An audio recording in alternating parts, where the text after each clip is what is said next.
మా వంటగదికి స్వాగతం. మా వంటగదిలో ఈరోజు ఎంతో ఈజీగా చేసుకునే కొబ్బరి వేరుశనగ పచ్చడి ఎలా చేయాలో చూద్దాం. దానికి కావలసిన పదార్థాలు: వేయించిన పచ్చిమిర్చి 10-15, వేయించిన వేరుశనగ పలుకులు పావు కప్పు, పచ్చి కొబ్బరి అరకప్పు, చింతపండు కొద్దిగా, నూనె 4-5 టేబుల్ స్పూన్లు, ఆవాలు 1 టీ స్పూన్, కరివేపాకు కొద్దిగా, ఉప్పు రుచికి తగినంత.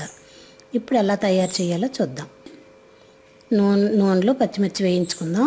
ఇప్పుడు మిక్సీ జార్ ఒకటి తీసుకొని పచ్చిమిర్చి, వేయించిన వేరుశనగ పలుకులు,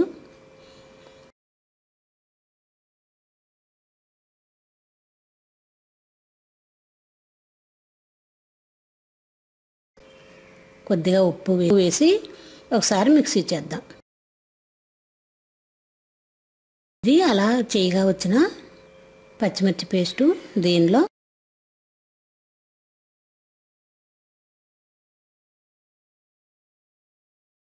చింతపండు,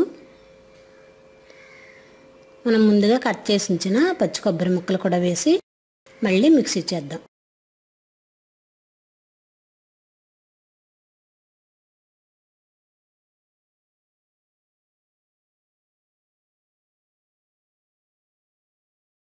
ఇప్పుడు పచ్చడి రెడీ అయింది. కాబట్టి ఇలా రెడీ అయిన పచ్చడిని ఒక బౌల్లో తీసుకుందాం.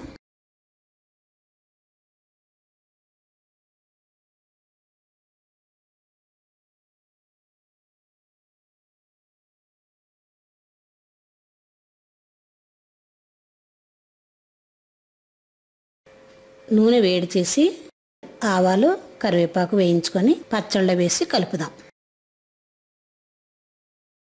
మా వంటగదిలో ఎంతో ఈజీగా చేసుకునే పచ్చి కొబ్బరి వేరుశనగ పలుకులతో పచ్చడి రెడీ.